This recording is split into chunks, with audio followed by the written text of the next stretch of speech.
I got a call from a mother saying she heard a man's voice coming through her baby monitor, even though she lived alone with her infant.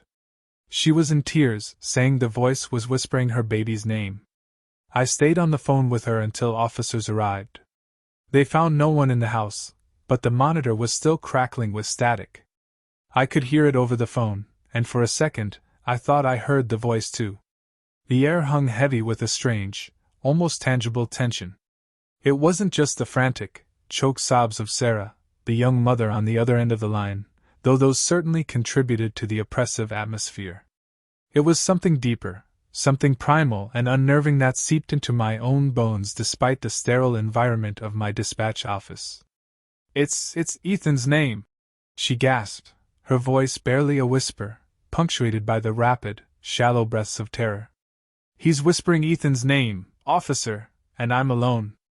Just me and Ethan." My heart hammered against my ribs.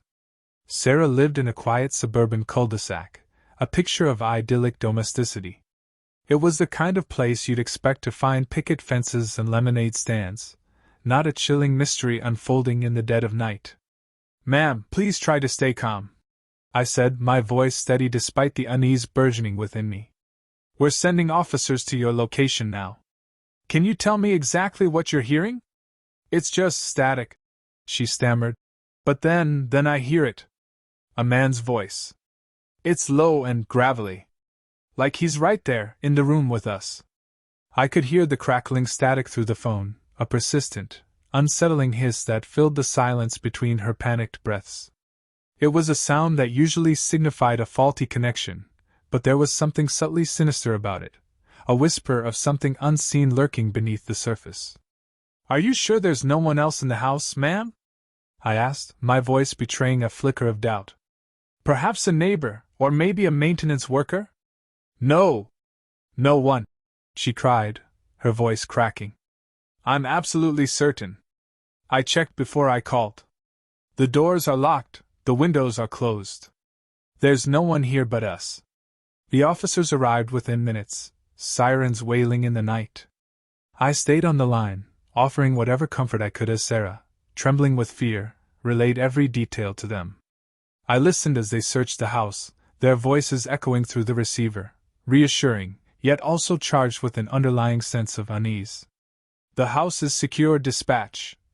Officer Miller's voice crackled through the phone, tinged with a hint of bewilderment. "No signs of forced entry. No one else is here." A silence followed, heavy and pregnant with unspoken questions. Then the static. It had only been a faint hiss before, but now it exploded, a cacophony of crackling interference that filled my ear. "We're still getting a lot of static from the monitor," Officer Miller said, his voice tight. It's almost whispering." I swallowed hard. I strained my ears, trying to sift through the chaotic noise, and for a fleeting moment I thought I heard it too.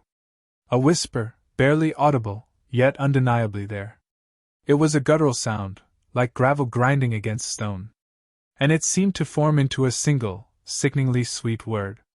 "Ethan." My blood ran cold. The officers left, baffled but unable to find any rational explanation. Sarah remained shaken, but to my relief, unharmed. However, the incident gnawed at me, a persistent, irritating splinter in my mind. The static, the whispers, the sheer impossibility of it all. It was unlike anything I'd ever encountered during my years as a dispatcher. I began researching similar incidents, scouring online forums and news articles. I discovered that Sarah's experience wasn't unique. There were numerous reports of strange noises, whispers, and disembodied voices emanating from baby monitors. Some attributed it to radio interference or faulty equipment, but others hinted at something far more sinister. The more I dug, the more convinced I became that there was something more to these incidents than simple technical malfunctions. It was as if the technology itself, designed to provide comfort and security, had inadvertently opened a gateway to something else, something unseen and unheard by most.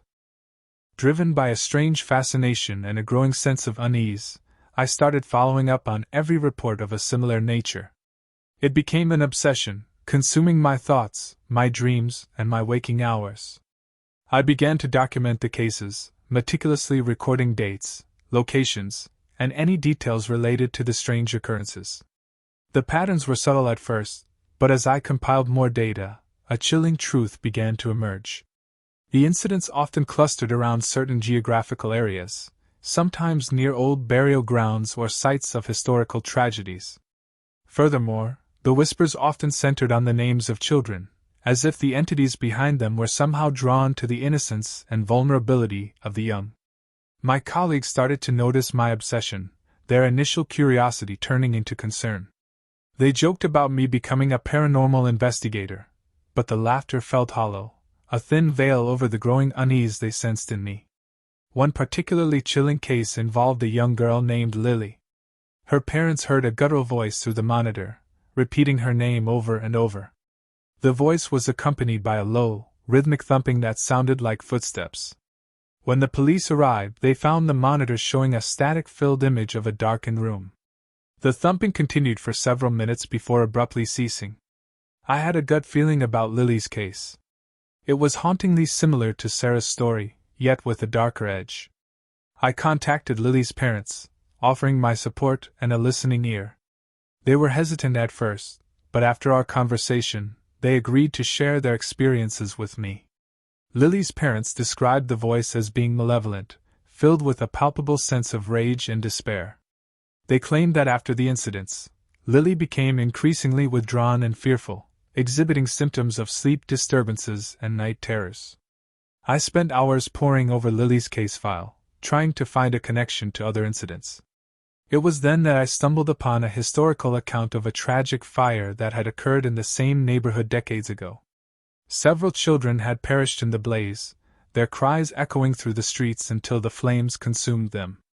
Could the whispers be linked to those lost souls? Was the static-filled monitor a conduit, a fragile membrane separating our world from the ethereal realm of the departed? The thought sent a shiver down my spine. Driven by this theory, I began researching the history of the areas where the incidents occurred. In several cases, I found similar tragic events, accidents, murders, or battles that had claimed the lives of children. It seemed that the locations were not merely coincidences but rather focal points for these strange phenomena. The weight of my findings pressed heavily on me.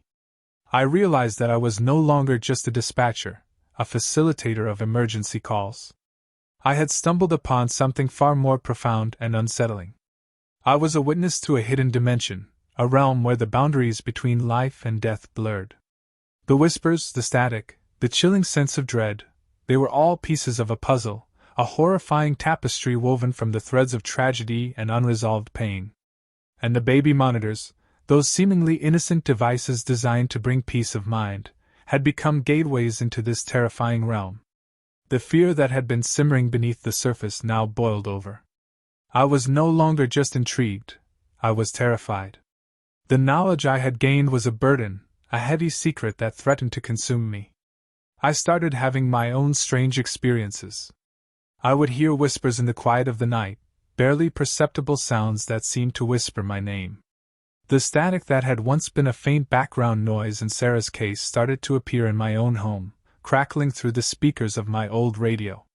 Sleep became a luxury I could no longer afford. The fear of the unknown, the whispers that haunted my waking hours, the chilling knowledge that I was no longer alone in my own mind, it all took its toll.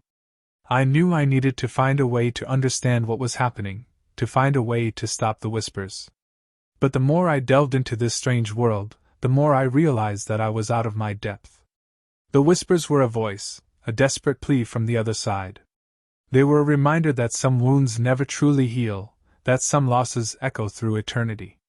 I had to find a way to help them, to offer them the peace they so desperately craved. But how?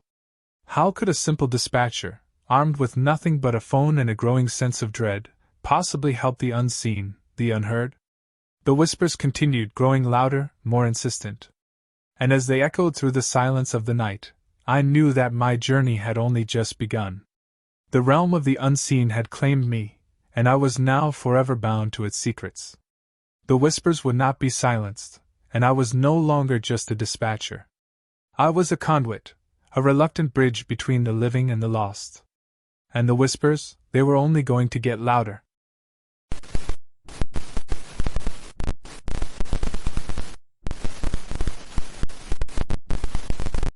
Late one night, I got a call from a terrified man saying he could hear someone walking on his roof.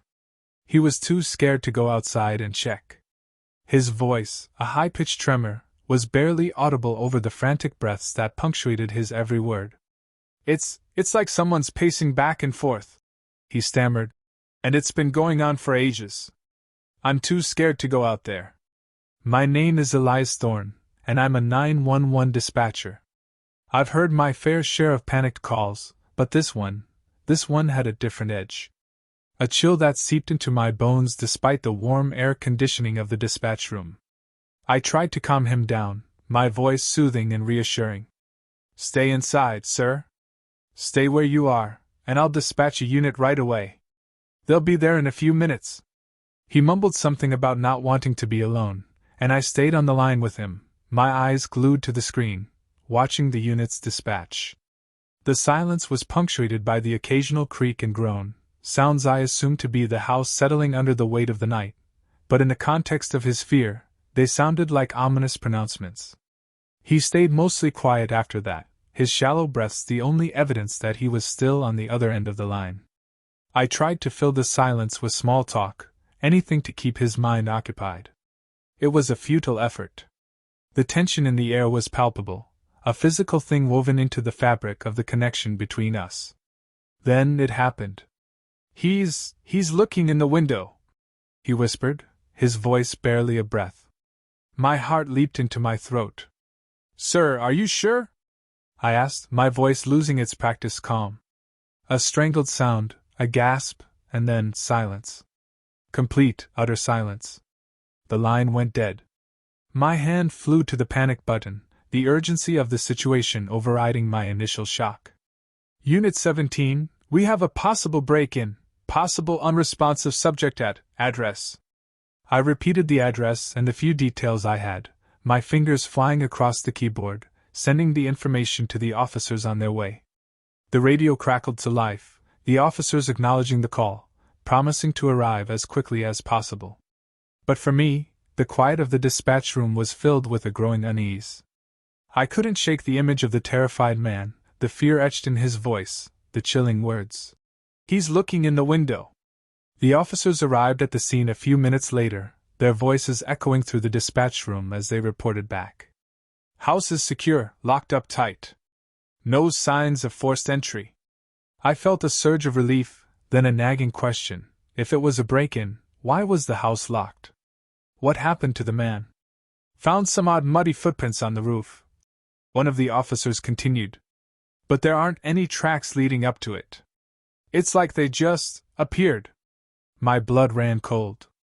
Muddy footprints on the roof? No tracks leading up? It didn't make sense. It couldn't be a coincidence. The inexplicable events of the night, the man's terrified whisper, the unanswered questions, they all began to weave together a chilling narrative. Over the next few days, the event consumed me. I couldn't shake the feeling that something was amiss. The unanswered questions gnawed at me. Why no tracks leading to the roof? Who or what was responsible for the footprints? And what happened to the man? Driven by a growing sense of unease and a professional curiosity, I decided to investigate. The details of the case were still fresh in my mind, and I knew the officers who responded to the call. They were a good team, thorough and professional. They had checked the surrounding area, interviewing neighbors, searching for any clues. They found nothing. I began my own investigation, trying to find any connection between the address and any other unusual incidents. I scoured police records, property records, anything that could give me a clue.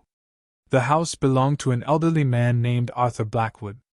Mr. Blackwood was a recluse, according to the neighbors, barely ever leaving his house. He was known for being eccentric, sometimes seen muttering to himself in his yard, and he had a reputation for being a bit of a hoarder. I found nothing unusual in his records, no criminal history, no history of mental health issues. There was no reason for someone to target him, at least, nothing obvious. The more I delved into the case, the more convinced I became that it was something beyond human comprehension. The mud on the roof was a unique type of clay found only a few miles outside of town, in a secluded area near an abandoned quarry. No one would logically walk all that way, especially in the middle of the night, unless they had a specific reason. Then I started hearing whispers. Whispers from the locals, the kind of stories told in the hushed tones of dimly lit bars and flickering candlelight. They spoke of the Blackwood property, of a dark history lurking beneath its placid facade. They spoke of strange occurrences, of unexplained noises, of shadows that danced in the corners of the eye. Some spoke of a tragic accident that occurred on the property decades ago, a young boy who had fallen from the roof while playing, his body never fully recovered. Others spoke of a darker entity, a malevolent spirit that clung to the house, drawn to its melancholy history. I started to notice a pattern in the whispers. There was a common thread, a recurring detail, a presence, a feeling of being watched, of unseen eyes following their every move. The stories, despite their differences in details, all pointed to an unsettling truth: the Blackwood house wasn't just a house. It was a focal point for something beyond our understanding.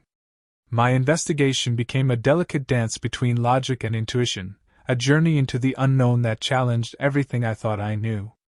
It was a dangerous path, one fraught with doubt and fear.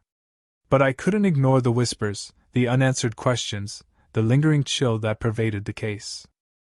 I decided to visit the property, not to investigate like a police officer, but to feel the energy of the place, to sense what it held. One quiet afternoon, I drove to the address, the Blackwood house looming before me like a silent sentinel. Its paint was peeling, and the yard was overgrown with weeds. There was an eerie stillness to the place, a sense of undisturbed quiet that was both unsettling and compelling. As I stepped onto the property, a chill ran down my spine. It wasn't the ordinary kind of chill you get on a cool day.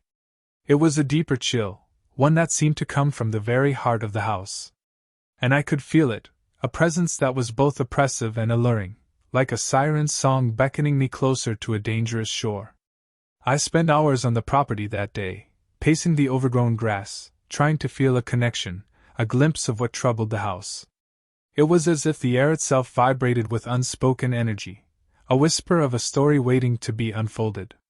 Although I didn't see anything, I felt the energy like a physical presence, and it was unlike anything I had felt before. The house was a puzzle, a complex web of energies, emotions, and unanswered questions. The mud on the roof, the terrified call, the man's disappearance, it all pointed to something beyond the mundane, something that defied explanation. I realized that the stories weren't just folklore, they were glimpses of a truth that lay hidden in plain sight. My investigation continued, leading me down a path I never imagined. I spent countless hours researching the history of the house, talking to locals, trying to uncover any clues that might shed light on the events of that night, on the mystery surrounding the house. I found records of the accident. A young boy named Ethan Blackwood who fell from the roof during a summer storm. His parents, devastated by the loss, had never fully recovered, their grief leaving a lingering scar on the property. But that wasn't the end of the story. There was something else, something darker, something that resonated with the boy's sorrow. Ethan's death had somehow opened a door, a portal to a realm beyond our comprehension. And something, or someone, had slipped through. I came to the conclusion that it was Ethan, his spirit trapped between worlds, unable to find peace. The footprints, the feeling of being watched, the sense of dread that permeated the house, it was all a manifestation of his sorrow and his struggle to move on. He was not necessarily malevolent, but he was confused and afraid, his spirit bound to the place where he had suffered. It was a chilling realization, but also a path to understanding. I understood why he would watch the people in the house, why he might want to communicate, even if it was only to get an idea of what was going on around him. I sought the expertise of a paranormal investigator, a woman named Evelyn Reed, who had a reputation for her unique approach to investigating spirit activity. Evelyn was skeptical, yet intrigued by the mystery of the house. After several weeks of careful investigation, she confirmed my theory. It wasn't a malevolent entity that haunted the house, but a lost soul. Ethan's spirit had become intertwined with the house, unable to move on. He was not aware he had died, or that he was a spirit. And his fear manifested as a shadow, his sorrow as mud on the roof. Evelyn and I began a series of rituals designed to help Ethan find peace and move on to the other side. We worked to soothe his troubled spirit, to help him understand that he was no longer in physical form. It was a slow, delicate process, one that required patience, understanding, and a profound respect for the delicate balance between worlds. Slowly, the energy within the house began to shift. The feeling of dread began to dissipate, replaced by a sense of quiet sorrow. The mud on the roof eventually disappeared, replaced by a gentle rain that washed the house clean. We never found Mr. Blackwood, and we don't know what happened to him that night. But we like to think that Ethan's spirit, finally at peace, helped him move on and find safety. The Blackwood house remains a silent sentinel, a reminder of the delicate balance between worlds, a testament to the power of sorrow and the enduring hope of peace. And I, Elias Thorne, the 911 dispatcher who received that fateful call, will never forget the chilling whisper that echoed through the lines, the mud on the roof, and the enduring mystery of a house that held a secret beyond our comprehension.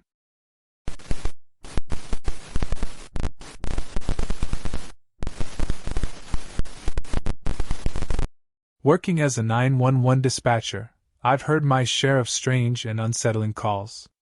Distress is part of the job. You learn to handle it, keep your voice calm while chaos erupts on the other end of the line. But one night, deep into the late shift, I got a call that changed everything for me, a call that still haunts me to this day. It was around 2:45 a.m., the quietest time of night, when the phones are usually silent except for the occasional drunk dial or traffic accident.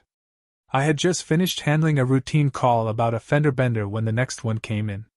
The voice on the other end immediately set off alarm bells in my head. 911, what's your emergency? There was a pause, just static at first, and then I heard heavy breathing, shallow and ragged. I straightened in my chair. Hello? Sir, can you hear me? The man's voice came through, strained and shaky. I'm hearing footsteps. His words were barely more than a whisper, as though he was afraid of being overheard. A sense of unease crawled up my spine. Footsteps? I repeated. Can you tell me where you are? I'm at home, he said, sounding breathless. It's just me here, but I keep hearing footsteps upstairs. I glanced at the map on my screen, ready to track his location. Okay, I'm dispatching officers. Can you give me your address? There was another long pause. It's 48 Willow Street, he said finally, and I typed it into the system. No match. I blinked, checking the spelling. I tried different variations, but still, nothing. Sir, I'm not finding that address in the system. Can you confirm it? His breath hitched, and when he spoke again, his voice trembled. It's 48 Willow Street. I swear that's my address. I could hear the fear growing in his voice. Something in the tone of it unnerved me. Stay calm, I said, trying to sound soothing. Can you see anything from where you are? Can you lock the doors? I locked everything, he stammered. But the footsteps, they keep coming closer. He was practically whispering now, as if whatever was making the noise might hear him. Oh God, he breathed suddenly. They're on the stairs. My heart started to race. This wasn't some prank or misdial. He was genuinely terrified. I decided to send officers to the closest possible address, hoping they'd figure it out when they got there. All right, I've dispatched officers to a nearby location, I assured him, though a knot of unease twisted in my gut. They'll be there shortly. Stay with me, okay? He didn't respond immediately, and I could hear faint creaks in the background of the call. The sound of slow, deliberate footsteps. Sir? I called, keeping my voice steady. Are you still with me? Suddenly, the line cut out. A sickening silence replaced the terrified man's breathing. I stared at the screen, trying to reconnect, but nothing came through. Just static. Within minutes, the officers arrived at the location I had dispatched them to. I stayed on the line, anxiously awaiting their report, hoping they'd find him safe or, at worst, discover it was some bizarre misunderstanding. Dispatch, this is Officer Miller. The radio crackled, and I felt a surge of relief. Go ahead, Miller.